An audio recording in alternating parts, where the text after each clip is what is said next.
everyone, welcome back to my channel. I'm Andrea and it's nice to have you guys here. So today starts a sort of series of videos throughout this month to mark the first birthday of my channel. So on April 1st, 2016, it was not an April Fool's joke, I uploaded my first video, and yeah, it's definitely been a very interesting experience. I'm gonna do a whole separate video on like things that I've learned in my first year and advice that I would give, but I wanted to do some videos this month to just kind of celebrate the first birthday, if you will. So I've got some YouTube related tags, I've got some kind of standard beauty videos that I still haven't done, like a makeup collection, so that's coming soon. So I've got a few things planned. So my uploading schedule is not going to change. I would have loved to have done like a whole birthday week or something like that, but I just don't have time right now to film more videos in one sitting than I currently do. So I can really only do 1 week at a time. So increasing my schedule is not going to work. So I'm sticking to the Tuesday, Friday for sit-down videos, Wednesday weekly vlogs, all of that staying the same, but all of the Tuesday and Friday videos are going to have something to do with YouTube and with my first year on YouTube and all that sort of thing. So without dragging this intro out too long, today, as the title showed you, is the Secret Life of a YouTuber tag. I really like the questions on this, so keep watching and stay tuned to the end to see who I tag, and let's get right into it. So, first question, how long have you been on YouTube? 1 year. 1 year and a day at the time when I'm filming this, because it's April 2nd now. And that year, it doesn't feel like a year, I will tell you that much. It doesn't feel like it's been that long. Question number 2, at what point do you think you will stop? At this point, I don't see myself stopping. I honestly could keep doing this for a very long time. I think, depending on how long I go, I think the channel would certainly change and grow and evolve. Right now I'm in school, but like I don't plan on quitting after I graduate, unless there was just an amazing job that I was offered and for some reason they thought of this as a conflict of interest and I had to quit. That's really the only reason I can think of quitting. So for the foreseeable future, I don't plan on stopping.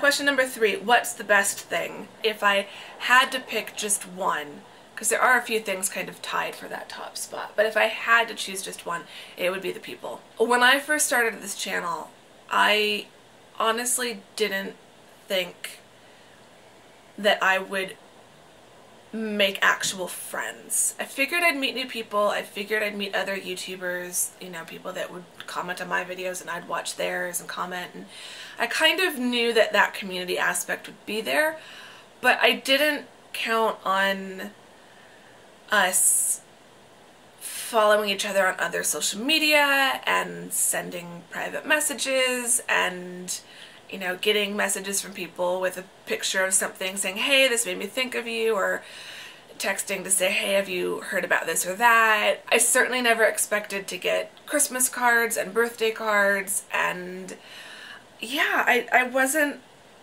prepared for that. But it really has been probably the best thing. There's a couple other things that come close in terms of my personal experience, and how I've grown, and I'll talk about that probably in another video. But yeah, the people, I'd say if you're starting out and you're worried about trolls and mean comments and rude people, do it anyway, try it anyway. It's not that I've not gotten any kind of weird comments or rude comments. I've gotten a few, relatively minor, much fewer than I thought I would. I was more prepared for all of the nasty stuff than I was for how wonderful everyone has been. So I'd say don't expect your experience to be what you see the bigger YouTubers dealing with, because I certainly see way more hate and negativity in the comment section of the large channels I follow. Within the small YouTuber community, it's completely different, so dive right in, because the people, hands down, the friends I've made, you know, even with people who aren't currently making videos, Like I'm thinking of Belinda and Annie Time and Belinda Laurie aren't currently uploading videos, but I still talk to them on a fairly regular basis, and I get private messages, and you know, it's even I think if I took a break, I don't feel like I would be completely abandoned by some of my closest friends. I feel like we'd still stay in communication, so the people, definitely the best thing. What is the worst thing, and what do you do to make it okay? The worst thing, like I said, I haven't had to deal with negative comments, so that was kind of the worst thing I was prepared for, and it just hasn't happened. So I think of what has happened, the worst thing has probably been the technical difficulties, especially back when I was first starting. But even now, I still struggle with it. My MacBook, I have a MacBook Pro, but it's ancient. Apple actually calls it vintage, so that's their official term for it. It's a 2009, so it doesn't handle iMovie very well, so I can never see a perfect preview of my video while I'm editing it. It's always, what pops up in the preview pane is always buffered at least a little bit. Sometimes it's a lot. There's like a 2-second delay between, like the audio is fine, but the picture, there's like a 2-second jump. And there was a period where my computer was really playing up, and like on my end, videos just looked really jumpy and horrible and skipped a lot, but everyone watching them was like, no, they're fine. So it was only on my end. But the anxiety of not knowing if my videos that I was uploading were okay was really rough. And all you can do at that point is just accept that that's what you have, that's the technology that you're using. And, you know, now I kind of know that my videos look fine on the other end, on the viewer's end, and so I don't stress about it as much. But yeah, you just kind of have to move on after a certain point. How many thumbnail options do you usually take? I usually let the camera roll for however many seconds. I hit record and then I do the thumbnail, and if there's something that I'm holding up, you know, like Starbucks or something, you know, I'll do that, and I might even include, just layered over the top of this, what the first bit of this footage is. It's just me kind of looking at the camera, and I usually do a few options in terms of like head tilt or positioning, and then yeah, then I take a pause, take a sip of my latte or something like that, and then I go. So I'm not taking actual pictures. I just grab screenshots through iMovie from my little weird, silly posing that I do. So yeah. A YouTuber crush. I don't watch any guys, so it'd have to be like a girl crush. Girl crush? Of the big channels I follow, you all by now know Fleur de Force. Totally adore her. Josie from Fashion Mumbler. Lydia Millen is amazing. Meg Says I really like. She's adorable. M. Ford of My Pale Skin. Oh, and Chase Amy. I love Chase Amy. So yeah, those are probably, if we're like switching YouTuber crush to like channels I watch religiously and do not miss a video from, those are probably the ones. Who's on your collab wish list? Oh, I didn't even notice that question was in here.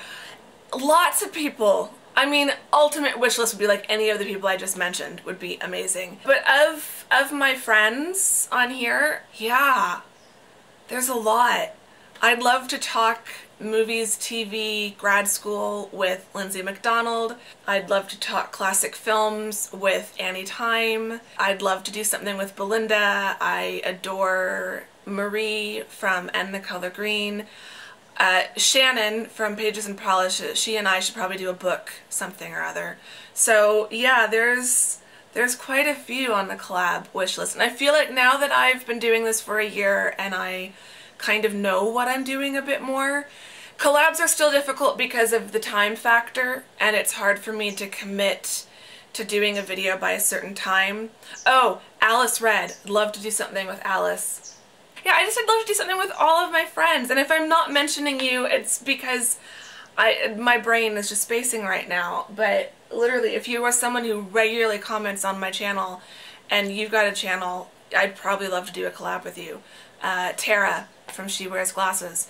she and I have been trying, and again, my schedule has just been so crazy that it's difficult to commit myself to something and say that by this date I will have the video done. So many times I plan something and then videos get bumped at the last minute. So collabs can be difficult, but I'd like to start trying to do that, because that's one of the few things of being a YouTuber that I haven't yet done. So I think that would be fun to do this year. What are you wearing on your bottom half? I'm not gonna do some weird twisty bendy thing where I lift my leg up, but I'm wearing yoga pants. Just workout bottoms that I bought at Marks & Spencer ages ago. How long until you actually click record?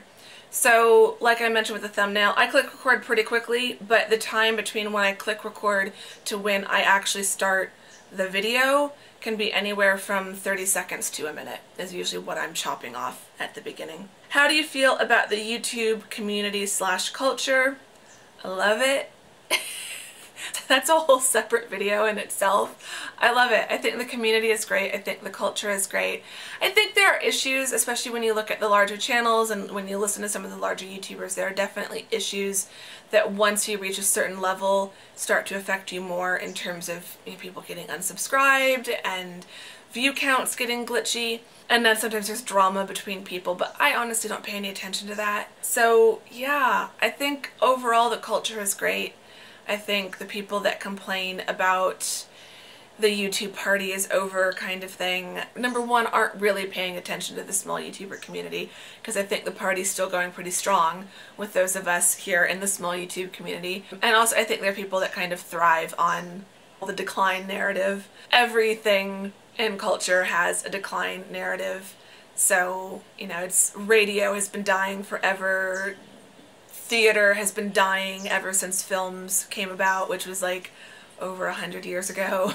So yeah, I think YouTube is doing just fine, and I think the community and the culture are great, especially here in the small YouTuber community. But yeah, I'm going off on tangents. I'm thinking of other things I could say, but that's a whole, yeah, I'll do a blog post or something. I've been meaning to do that, so I will get around to that hopefully sometime this month. What's your secret to a successful YouTube channel? Define for yourself what success is and be realistic. If being successful is having 1 million subscribers, I think you're getting into this for the wrong reason. But if being successful is creating videos that you really love and are proud of, or meeting new people and making friends all around the world, if it's creating meaningful relationships with your channel and other channels, I think those are very realistic and very possible. And I think the best way to do that is to, I'm borrowing Shannon's definition here. Shannon took my favorite advice, which is be consistent, and she expanded on it brilliantly. So Shannon from Pages and Polish, she said that you should be consistent in 3 areas. Be consistent in your uploading schedule, which I completely agree with. Be consistent in replying to the comments left on your videos, which again I completely agree with. Even the spam comments, I at least say thank you. Because I wouldn't want to appear rude. So if someone takes the time to watch your video and leave a comment, you should reply back. And then 3, be consistent in participating and engaging in the broader community that your channel is situated within.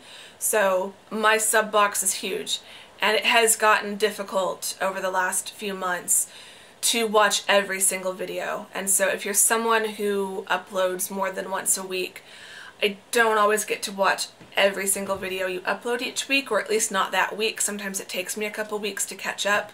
If you do daily videos, I might have to pick and choose some weeks. But I certainly try. I try to watch at least 1 video from every person I'm subscribed to every week, so that you're getting some kind of connection or communication from me every week. And that's really important, because if you're taking the time to watch my videos and comment on my videos, I want to make sure that I do that as well. And even though I'm a grad student and my schedule's insanely busy, it's still important to me to participate in the community and not just put out my own videos and expect people to watch my videos but not reciprocate that. So it just now takes me a little bit longer than it used to get through my sub box. So I'm sorry. I'm sorry if I sometimes comment on a video like a week or 2 after you uploaded it, but I'm doing my best. And then the final question is, who do you tag? I tag everyone with a YouTube channel. If you're one of my friends and you watch this, I want you to do this tag. So, Marie, Shannon, Alice, have you done this? Alice, if you haven't done this, I'd like you to do this. I think Leslie and Selena, it would be fun. Angela from Angela's Life. I'm gonna start blanking on names. Tara from SheWearsGlasses. Lynsey Macdonald. Yeah, I need to just cut myself off. But if you have a channel, and even if I haven't mentioned you, I want you to do this because I think these are fun questions and I love hearing about other people's YouTube experience. So give the video a thumbs up if you liked it. Subscribe if you are not subscribed, and I will see you all very soon in the next video. Thank you very much for watching. Bye-bye.